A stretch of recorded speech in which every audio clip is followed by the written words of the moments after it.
Buen día, buenas tardes, buenas noches. Dios le bendiga a todos. Bienvenido a Biblia Estudio TV, tu instituto bíblico virtual. Soy Víctor Cáceres. Bienvenidos a nuestro despertar bíblico de hoy. Luego de unas cuantas semanas, por fin nos reintegramos en el estudio del Evangelio de Mateo. En particular, estamos estudiando el capítulo 24. Este estudio lo iniciamos con los versos del 36 al 39, donde el mismo Jesús nos revela que su manifestación será como la sociedad o la generación en los días de Noé. Por tanto, antes de empezar el estudio, nos remontamos a esa sociedad con el propósito de indagar y conocer cómo era esa sociedad previa al diluvio, ya que Jesús nos revela que la sociedad o la generación previa a su manifestación será igual a esa generación de los días de Noé. Obviamente no voy a hablar de esa generación o esa sociedad, ya que los primeros 3 videos revelan esa sociedad o esa generación. Mi exhortación es que si usted todavía no los ha visto, búsquelos en nuestra plataforma de YouTube y allí los encontrará numerados con sus números de videos para su conveniencia. Los videos se titulan como los días de Noé, video 1, 2 y 3. También ya hemos explicado los versos del 1 al 7, de los cuales preparamos 3 videos más, los cuales los voy a desglosar para su conveniencia. Video número 4, video 1 al 4, versos del 1 al 6, video 5, parte 7, 1 y video 6, parte 7, 2, o verso 7, parte 2. Y hoy continuamos con el video número 7, en el cual cubrimos los versos del 8 al 9. Antes bien, quiero tocar algo de las señales antes de la venida de Jesús, con el propósito de aclarar y abundar un poquito más en cuanto a estas señales. En el verso 6, Jesús nos dice que oiremos de guerras y rumores de guerras, las cuales ya hemos aprendido que desde el principio de la creación, las guerras y rumores de guerras han sido una realidad en todas las edades y generaciones. Sin embargo, Jesús nos advierte a que cuando escuchemos esos rumores de guerras y guerras, no nos dejemos turbar.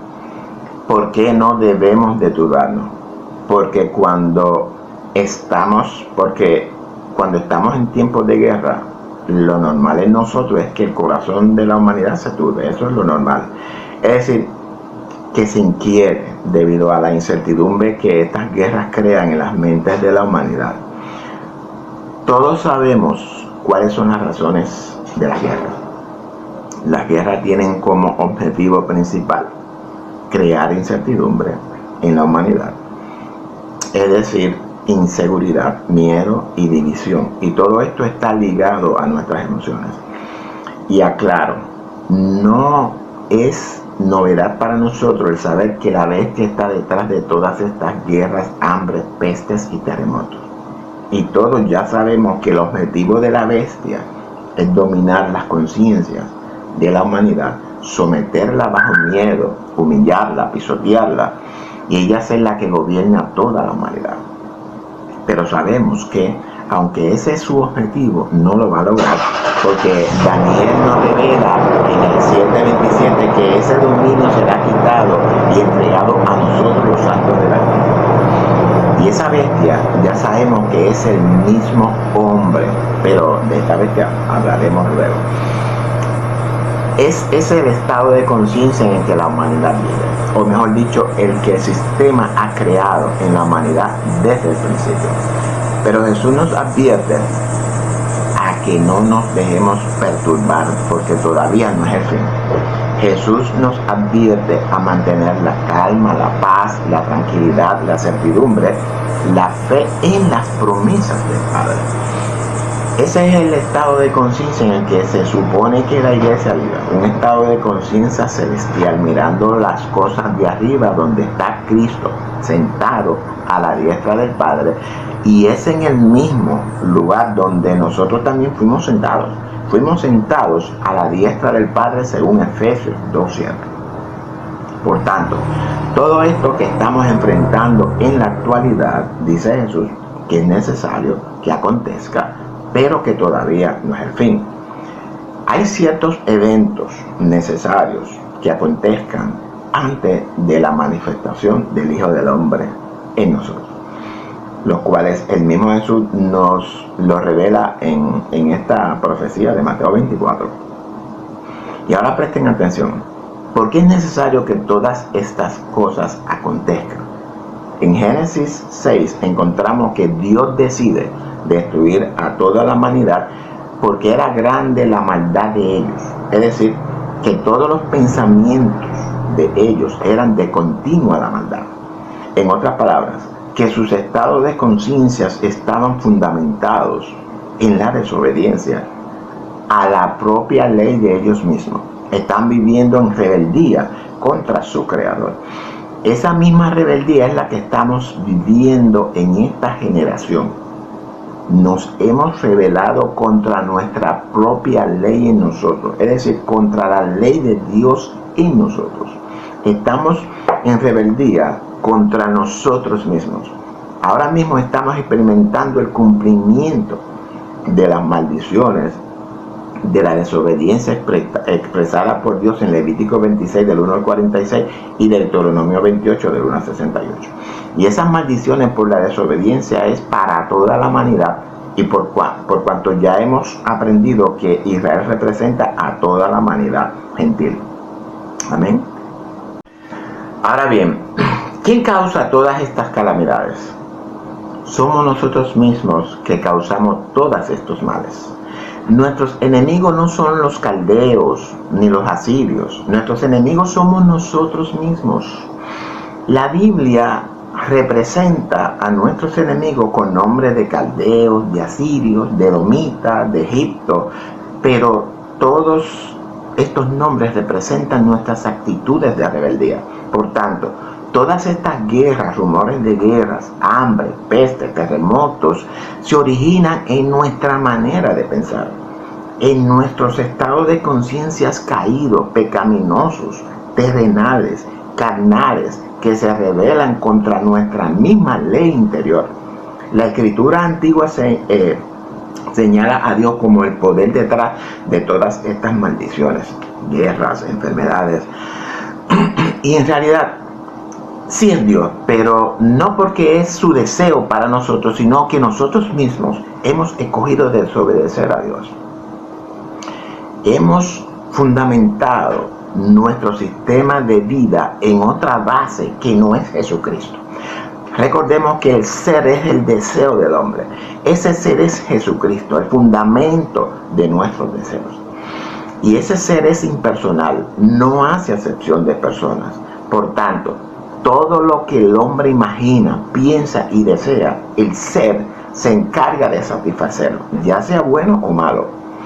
Esas maldiciones son las que la humanidad pecadora está experimentando en la actualidad, ya que sus imaginaciones, sus pensamientos y sus deseos son en rebeldía a los deseos de Dios para ella.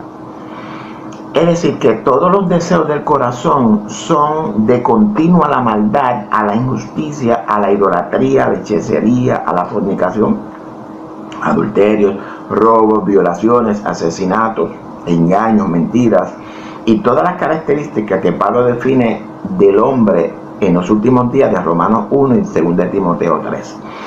Yo sé que es doloroso todo esto que nuestros hermanos por creación están experimentando en estos momentos.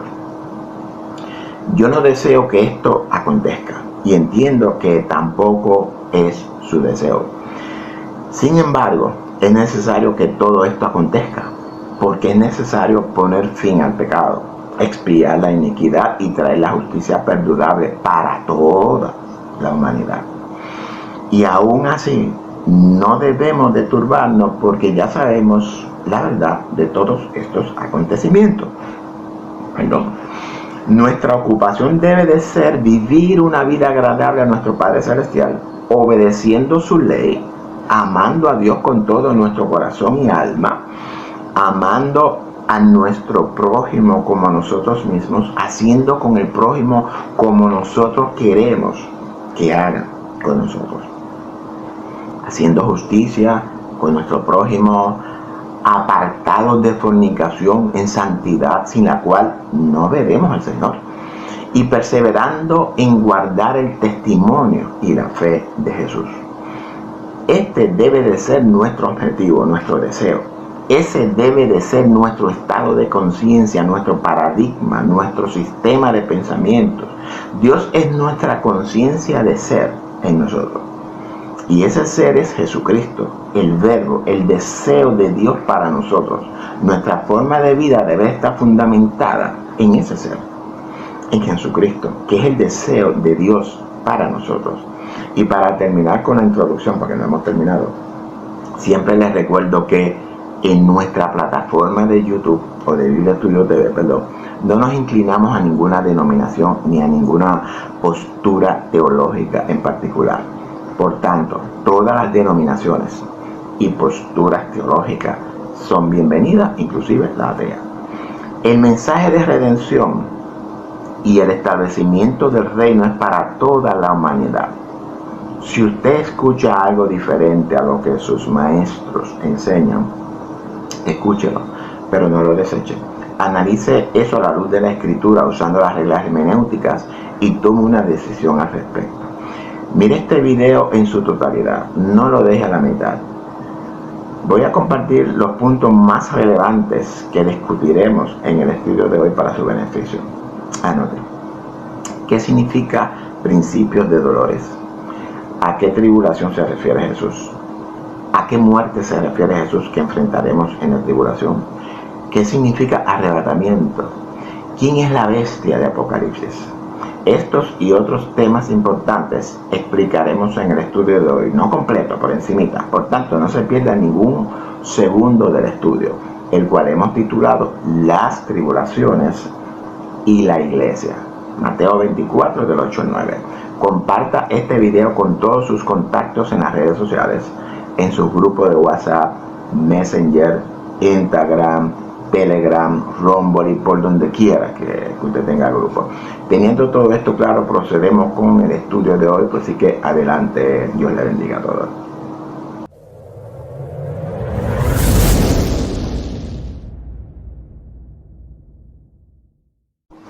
Verso 8. Y todo esto será principio de dolores. Dice Jesús que todo esto que Él ha profetizado, ya que estamos experimentando todo esto, dice que es principio de dolores. Y estos principios de dolores han sido experimentados por todas las generaciones pasadas. No significa que solamente nosotros la experimentaremos, ¿ok? No nosotros. ¿Qué es principio de dolores? Este término es usado dentro del contexto de una mujer embarazada a punto de dar a luz, como la mujer de Apocalipsis, ¿verdad? Una mujer embarazada en la Biblia nos ilustra, pues, primeramente la verdad, la luz, la ley, nueva vida, redención, resurrección, el camino, simiente, generación también, y sobre todo, y aunque usted no lo crea, simboliza nuestra conciencia incondicionada de ser en nosotros, o el Espíritu Santo en nosotros. Todo depende en el contexto en el que aparezca. Dentro del contexto de la mujer embarazada, nosotros, la iglesia, compuesta por judíos y gentiles, somos todos esto que ya hemos mencionado. La verdad, somos la vida, somos el camino, somos la resurrección, somos luz, somos ley, somos el Hijo engendrado. Por tanto, y quiero que presten atención a lo que voy a decir. Nosotros, como todo esto que somos, lo dicho anteriormente, por cuanto hemos venido a ser el Hijo engendrado, espiritualmente hablando, estamos embarazados. ¿Cómo es eso?, preguntará usted. Bueno, somos el templo del Dios viviente, según Pablo en 2 Corintios 6:16. Lo que significa que Dios mismo habita en nosotros, el cuerpo de Cristo. Somos la imagen visible del Dios invisible. Este templo, dijimos anteriormente, que debe de ser destruido por la muerte o por la transformación. El que estemos en los principios de dolores significa que ya las contracciones vienen de camino. Y como toda mujer a punto de dar a luz sabe, las contracciones son esos periodos de dolores intensos que ocurren cada determinado tiempo como señal de que pronto dará a luz su hijo. Por tanto, esas tribulaciones que estamos experimentando, las cuales vamos a explicar en el siguiente verso, son principios de dolores. Sin embargo, para que la mujer pueda dar a luz el niño, hay dos cosas que deben de experimentar. Luego de los principios de dolores, ¿ok? Hablamos de las contracciones y romper fuente. Dos partes. Estas dos etapas son las que nos faltan para que el Hijo de Dios, que es nuestro Mesías espiritualmente hablando, que es nuestra conciencia de ser en nosotros, que es nuestro deseo, que es nuestra vida, que es nuestra resurrección, se manifieste en nosotros espiritualmente hablando por medio del arrebatamiento. Esto es Cristo en nosotros, la esperanza de gloria. Amén. Esa gloria es a la que Pablo se refiere en 2 de Tesalonicenses cuando revela que seremos glorificados con el nombre, no con Jesús literalmente, sino con el nombre, con la naturaleza espiritual perfecta de Jesús en nosotros y nosotros en Él. Esta glorificación ocurre en el arrebatamiento. Pregunto, ¿qué es el arrebatamiento? Voy a dar una explicación básica de lo que es el arrebatamiento. No voy a profundizar, ya que en el estudio de la segunda carta de Pablo a Tesalónica lo voy a explicar. Detalladamente lo voy a explicar ahí. Cuando Pablo habla del arrebatamiento, se refiere a nuestra glorificación con el nombre, el carácter, la naturaleza, la ley, la conciencia incondicionada del Mesías con nosotros y nosotros con Él. Ser uno. Y explico. Esto lo tenemos que analizar en conjunto con lo que Pablo nos revela en Efesios 1:2 y 2:6. El arrebatamiento es sacar o extraer o manifestar o arrebatar al verdadero hombre que habita en nuestro cuerpo corrupto. Esa cabeza de la creación, al primogénito de la creación. Ese verdadero hombre que es Cristo, nuestro Mesías, nuestro Salvador, el cual será trasladado a esa casa o a ese cuerpo de gloria que el Padre tiene preparado para ese nuevo hombre que seremos. La nueva conciencia incondicionada y perfecta del Padre en nosotros. Ese nuevo cuerpo o esa nueva casa es la que Juan llama la Nueva Jerusalén. Recordemos que Jerusalén en la Escritura simboliza al cuerpo colectivo de Cristo. Todos nosotros formamos el cuerpo de Cristo. Formamos a esta nueva Jerusalén celestial. Individualmente somos el templo dentro de Jerusalén. En resumen, seremos glorificados con nuestro Padre celestial, con la misma gloria que tuvimos antes que el mundo fuese, según Juan 17:5. Es a este arrebatamiento a que Pablo se refiere. Si usted tiene el Espíritu del Padre en usted, entonces interprete esto que acabo de revelar. Esto que dije fue un resumen bien resumido, pero la explicación detallada la tendremos en el estudio de 2 de Tesalonicenses. Allí explicaré detalladamente todo esto. En el arrebatamiento es donde daremos a luz a Cristo. Isaías 58:8, 66:8-9, Miqueas 5:3-4, Malaquías 4:2. Busque estos textos y medite en ellos. Yo sé que las críticas van a llover como perros y gatos, pero tengo que recordarles que somos uno en Cristo.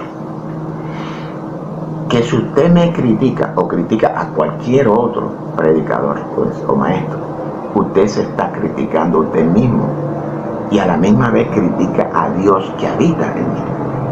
Mi responsabilidad es enseñar lo que la Escritura revela. Mi deseo es el deseo de Dios para ustedes. Dios desea lo mejor para ustedes. Y por consiguiente, yo deseo lo mejor para ustedes. Su deber es corroborar todo lo que enseño en la Escritura o con la Escritura. De igual manera como los hermanos de Berea hacían. Usted decide, ¿verdad?, si lo cree o no lo cree. Es decir, el tabernáculo de Dios en el cual morará junto con nosotros. Esa casa, ese templo, es la Nueva Jerusalén que vio Juan en visión. Y ese arrebatamiento es por medio de la muerte o la transformación de este cuerpo. Y ahora vamos a entrar en las tribulaciones. ¿Quiénes enfrentarán la gran tribulación? ¿La iglesia o los pecadores? Y esto es lo que Jesús nos profetiza en el siguiente verso. Verso 9. Entonces os entregarán a tribulación, seréis entregados aún por vuestros padres y hermanos y parientes y amigos, y os matarán y seréis aborrecidos de todas las gentes por causa de mi nombre. Antes de continuar, recordemos que este verso 9 es el resumen de lo que dice Mateo, Marcos y Lucas, ¿ok? Para que lo tengan claro. Este verso 9 es uno de los más controvertidos de Mateo 24. ¿Por qué razón? Porque hay una corriente teológica que ha invadido nuestras congregaciones, principalmente las pentecostales, la cual afirma que la iglesia no va a enfrentar la gran tribulación. Esta corriente teológica asume que, dicha postura, porque esta postura es una de las columnas que sostienen el pretribulacionismo, del cual hablaremos más adelante, y traigo esto para que podamos entender los versos siguientes que discutiremos más adelante. Y si usted no lo entiende, lo entiendo. Esto es algo, ¿verdad? No es algo común y fácil de asimilar. Ahora bien, ¿por qué nuestros líderes enseñan que la iglesia no pasará la gran tribulación? Lo que sucede es que nuestros teólogos han hecho separación entre los versos 9, que vamos a escudriñar ya mismo, y el verso 21, que vamos a escudriñar más adelante. Ellos alegan que la gran tribulación que habla el verso 21 se manifestará después del arrebatamiento. Y recordemos que el arrebatamiento previo a la gran tribulación es uno de los pilares que sostiene la falsa teología pretribulacionista.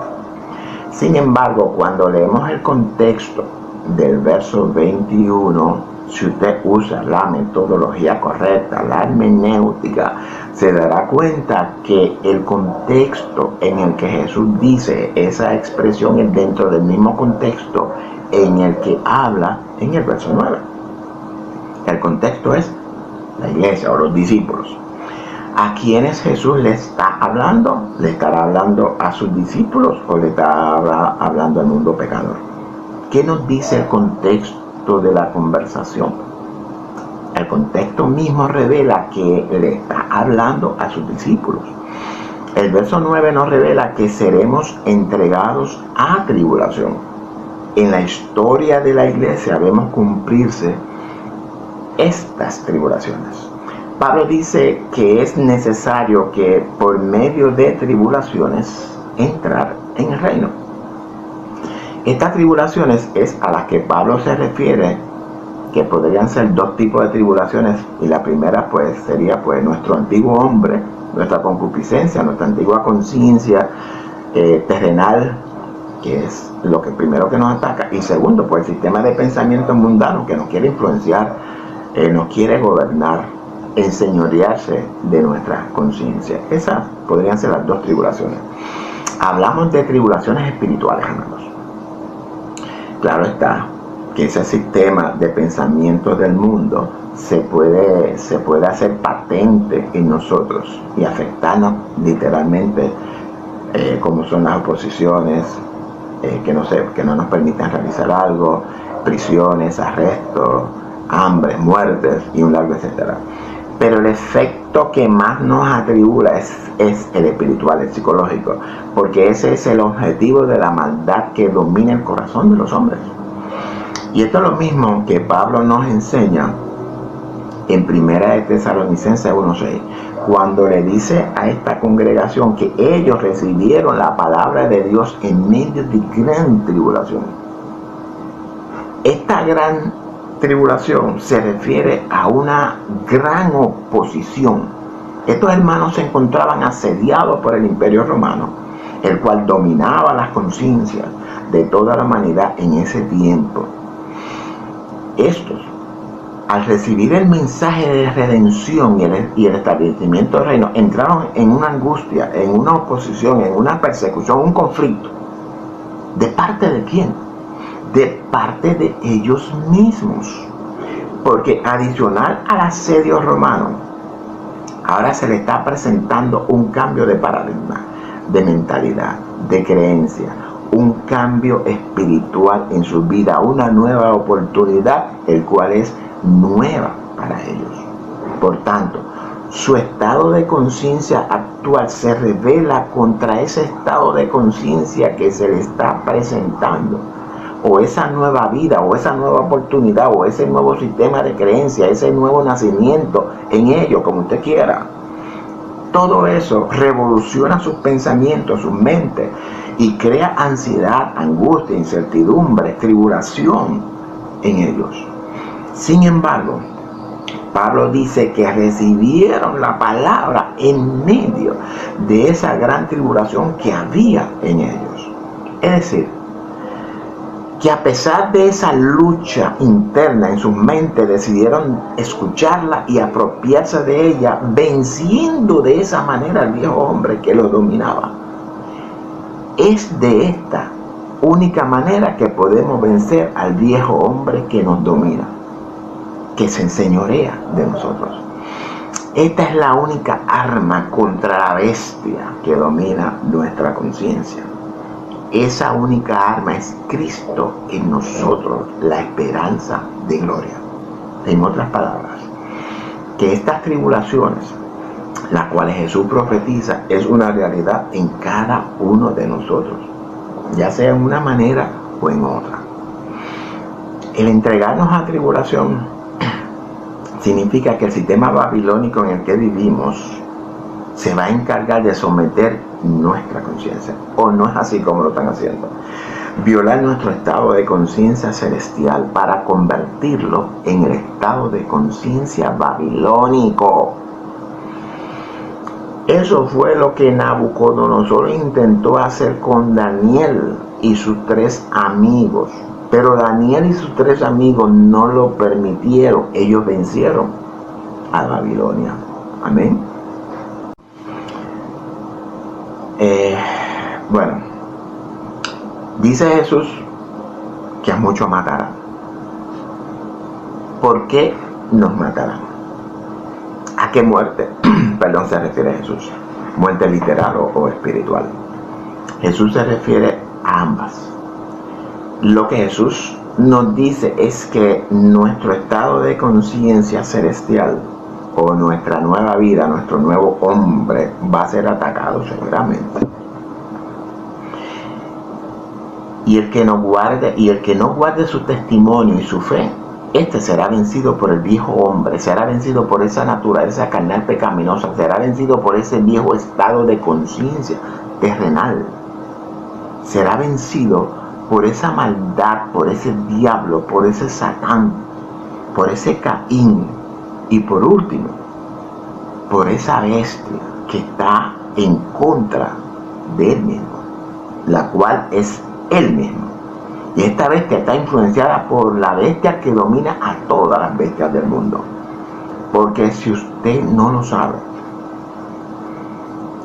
la reaparición de la bestia en el escenario mundial no es otra cosa que el despertar, el resucitar de una manera agresiva de aquel personaje que le plantó cara a Dios y desafió la autoridad divina, llamado el espíritu de Nimrod, el que era y no es y será, el que tenga oído para oír, que oiga.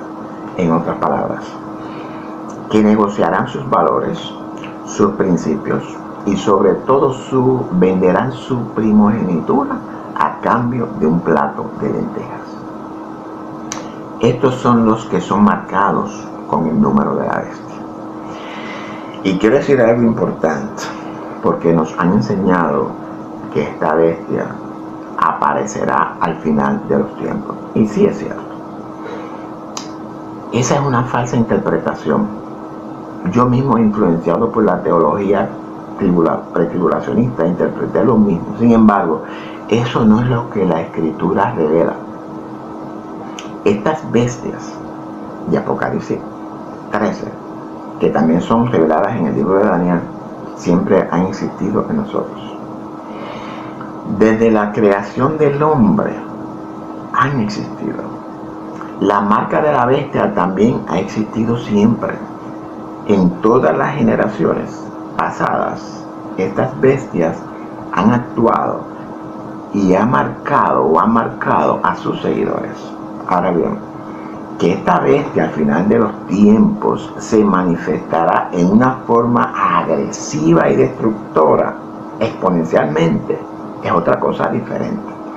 Pero la marca o el número ha sido el mismo siempre, porque el texto dice que es número de hombre, con la diferencia de que en los últimos 42 meses esa bestia resurgirá y arrastrará todas las características de todas las bestias anteriores, según Apocalipsis 13:2. Si usted no entiende esto, morirá en sus delitos y pecados. Es decir, que no va a lograr su objetivo. Esta es nuestra muerte espiritual. Jesús habla de una apostasía. Cuando somos vencidos, somos esclavos del que nos vence. Y por otro lado, también significa la muerte física. Y esta muerte física es por todo lo contrario. Los que guardamos el testimonio y la fe de Jesús, no necesariamente, pero podemos ser asesinados, presos, todo eso. No negociamos nuestros principios ni nuestros valores y mucho menos venderemos nuestra primogenitura por un simple plato de lentejas, comenzó Esaú. Seremos fieles hasta la muerte. La decisión es suya. Yo cumplo con interpretar lo que Jesús profetiza, primeramente para mí y luego para ustedes. Pero al final cada cual es responsable de escuchar la interpretación o tirarla al zafacón. Y continúa Jesús diciendo, profetizando, y seréis aborrecidos por todo el mundo a causa de mi nombre. Y caemos en lo mismo, Andrea. Volvemos a lo mismo. Seremos aborrecidos por todas las gentes. Todas las gentes no significa que todo el mundo en su totalidad nos va a aborrecer. Porque la misma Escritura revela que muchos no estarán de acuerdo con la bestia y se unirán a nosotros, según Apocalipsis 12:16. Sino que todas las gentes o todo el mundo que se oponen, rechazan, contradicen, niegan, aborrecen la ley, los mandamientos y la misma existencia de Dios, seremos aborrecidos por todas estas gentes, por todas estas gentes que viven conforme a un estado de conciencia terrenal, carnal, pecaminoso, caído y rebelde. Gente dominada por sus propias concupiscencias, por el hombre de maldad en ellos, por ese Caín, por ese diablo, por ese Satán, por esa bestia destructora en ellos, que al final son ellos mismos. ¿Por qué nos aborrecen? Porque nuestro estado de conciencia celestial no corre a la par con su estado de conciencia terrenal. Es decir, que nuestra vida no armoniza, o nuestra forma de vida no armoniza con su estilo de vida actual. Porque Cristo en nosotros no tiene nada que ver con Belial en ellos.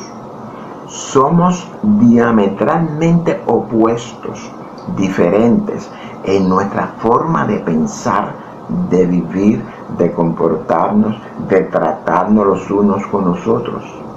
Entre todas estas gentes podremos encontrar a nuestros padres, nuestros cónyuges, nuestros hermanos, nuestros hijos, nuestras amistades, vecinos, compañeros de trabajo, de escuela.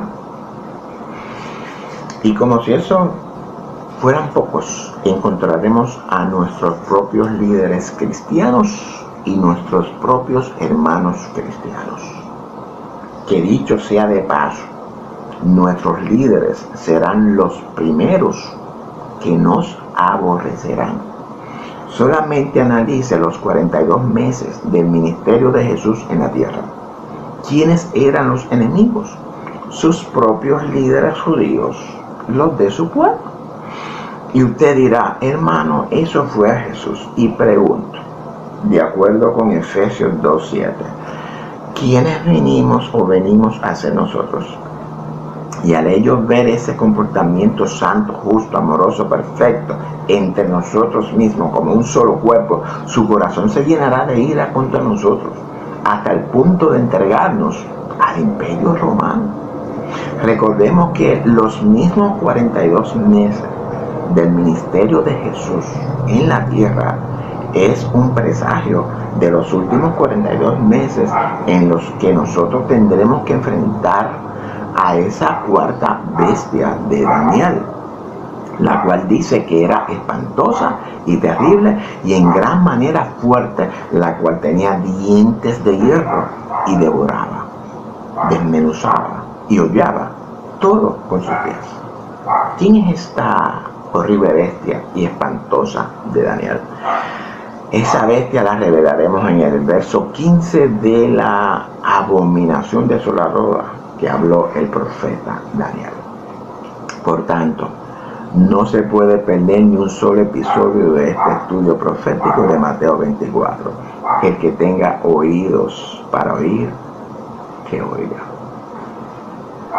Y continuamos, porque todavía hay más. Todavía no hemos terminado. Y la pregunta que todos debemos de hacernos es la siguiente. Si la Escritura enseña que todos fuimos creados a imagen de Dios y conforme a su semejanza, ¿por qué el hombre actúa así? La respuesta a esta pregunta la encontraremos en la historia de Caín y Abel, la cual se encuentra en Génesis 4. Búsquela y analícela, porque interprétela y medite en ella, porque es algo largo y no lo voy a explicar. Dios nos ha creado un hermoso mundo, una hermosa tierra, un hermoso cielo lleno de hermosas estrellas y planetas, y Dios lo puso en nuestras manos para reinar sobre él. Sin embargo, lo hemos destruido, pisoteado, hollado y violado. Hemos fallado en lograr el propósito de Dios en nosotros. Tan sencillo como eso. Nosotros mismos somos la causa de todo esto que Jesús profetiza que experimentaremos. ¿No cree usted? Bueno, ahora bien, todo esto que Jesús profetiza para nosotros, la iglesia, no debe ser novedad para nosotros, porque todo esto ya ha sido experimentado por todas las generaciones pasadas.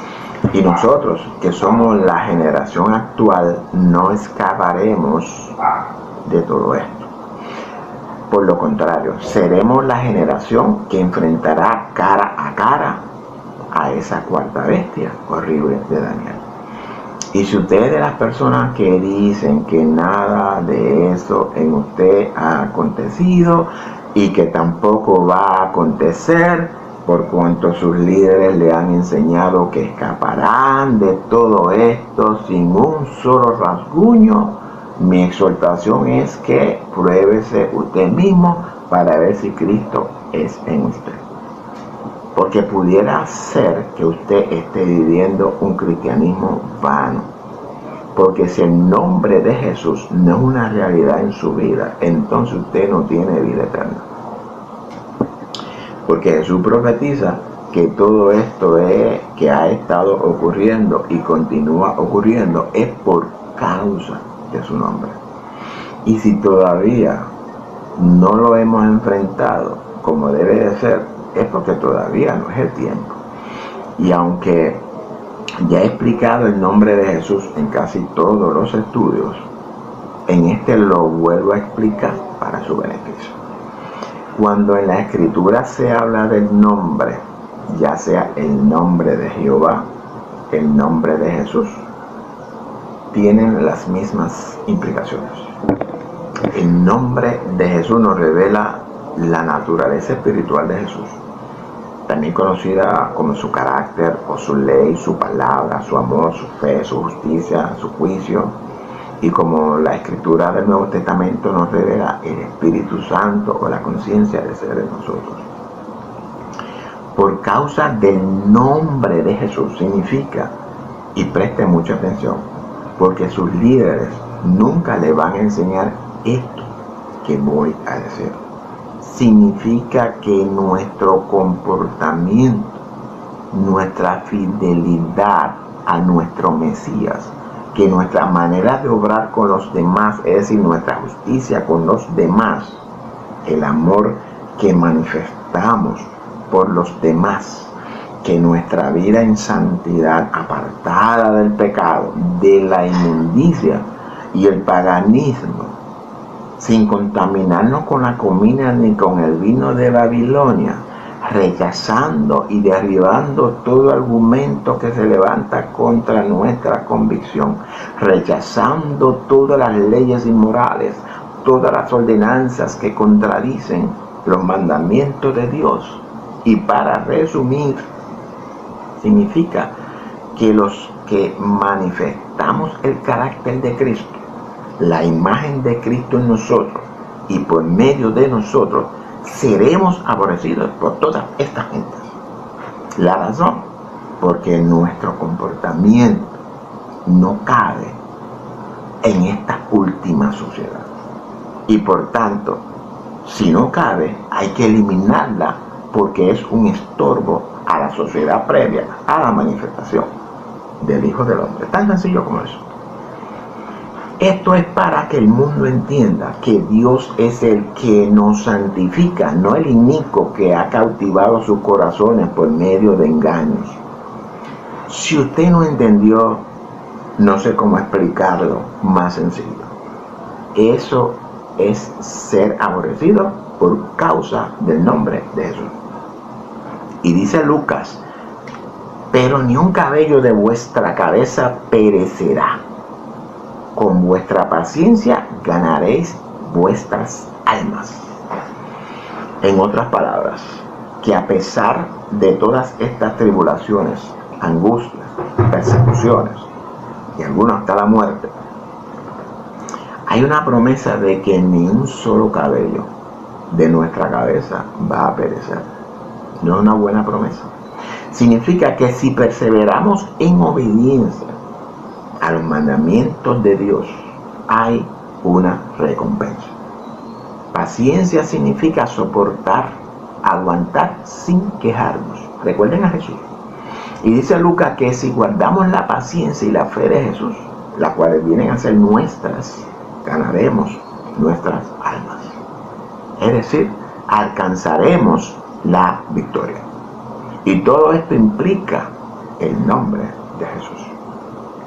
Por tanto, si estas características no son una realidad en su vida, usted no tiene vida eterna y tendrá que enfrentar el castigo por desobediencia. Y antes de que se me olvide, también tendrá que enfrentar a la bestia, a su propia bestia en usted. Esto es guardar el testimonio y la fe de Jesús. ¿De dónde saco esto?, preguntará usted. Pues sencillo, de la misma Escritura. Lea Efesios capítulo 1 y 2, Colosenses, Tesalonicenses, Corintios, Romanos, más. Lea todo el Nuevo Testamento donde encontrarás reveladas estas verdades. Y yo no invento nada, solo recojo las interpretaciones de los apóstoles en cuanto a los principios establecidos por Jesús. Y si usted es maestro, debería hacer lo mismo también.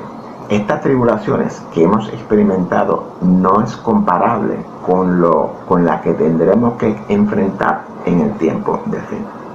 Y el verso 21 nos revela que esa tribulación incrementará contra el pueblo de Dios. Es por esta razón que el texto agrega gran, del griego megas, porque esa gran tribulación que enfrentará la última generación va a ser desoladora. Pero de esta gran tribulación hablamos cuando lleguemos al verso 21. Entonces Jesús profetiza que su pueblo va a enfrentar tribulación, la iglesia. Esa tribulación la podemos ver manifestada en toda la historia de la iglesia. Amén. Y ya casi terminamos, así que con este video pues cerramos esto. Y dice Jesús que seremos entregados por nuestros padres, hermanos, familiares y amigos. ¿Por qué? ¿Qué va a motivar a mis hijos o a mis hermanos a entregarme al sistema babilónico o al de la bestia? ¿No se imagina la razón? Bueno, para que usted pueda entender este texto es necesario hablar acerca del nuevo sistema de gobierno. Y aunque no voy a explicar, no voy a profundizar por causa del tiempo. Pero es importante que entendamos que cuando el hijo de perdición se manifieste, pretenderá ser Dios. Y su principal objetivo será sentarse en el trono de Dios como Dios. ¿Dónde está el trono de Dios? Porque nos han vendido la fantástica teoría de que la bestia se sentará en el templo en Jerusalén. Y aunque es así, pero espiritualmente. ¿Qué templo ni qué templo? Con esa mentira es que van a engañar a toda la iglesia, porque la iglesia, al igual que los judíos, en el tiempo de Cristo, esperan a Jesús literal, a una bestia literal. Despertemos, iglesia. ¿Qué nos enseña Pablo en 1 Corintios 3:16? Escudriñemos la escritura, amados. Pablo nos enseña que usted y yo somos templo de Dios. El Espíritu Santo, que es el mismo Dios, mora en nosotros. Pues el trono de Dios está en mi corazón y en su corazón. En otras palabras, que el trono de Dios es nuestro interior, nuestra conciencia, nuestra mente. El objetivo del hijo de perdición, de ese Judas, es dominar nuestra conciencia. Él quiere usurpar el trono de Dios en nosotros. Está en usted si lo permite o no. Si usted no se lo permite, pues buscará la forma él de lograrlo. Ese hijo de perdición tendrá en sus manos todo el poder para hacer y deshacer. La finanza del mundo, las propiedades del mundo, la comida del mundo y todo lo que en algún momento perteneció a usted será propiedad de ese inicuo. Solamente falta su conciencia. Por tanto, si yo como padre soy un creyente en Dios y mis hijos y mis padres y mis hermanos no lo son, ¿qué usted cree que hará el inicuo para que yo ceda a sus peticiones y niegue al Dios que me creó? A mi Padre Celestial. Ese inicuo va a usar a mis hijos o a mis hermanos o quien sea como herramientas para lograr su propósito. Si mis hijos o mis hermanos no me entregan, Él tiene el poder para bloquear todo lo que es alimento, finanza. El asunto es este: o me entregas a tu padre, o tú y los tuyos morirán, ya sea de hambre, de sed o lo que sea, o asesinados. ¿Qué usted cree que harán los hijos? Y más cuando hay niños. El problema soy yo. Por tanto, hay que salir del problema.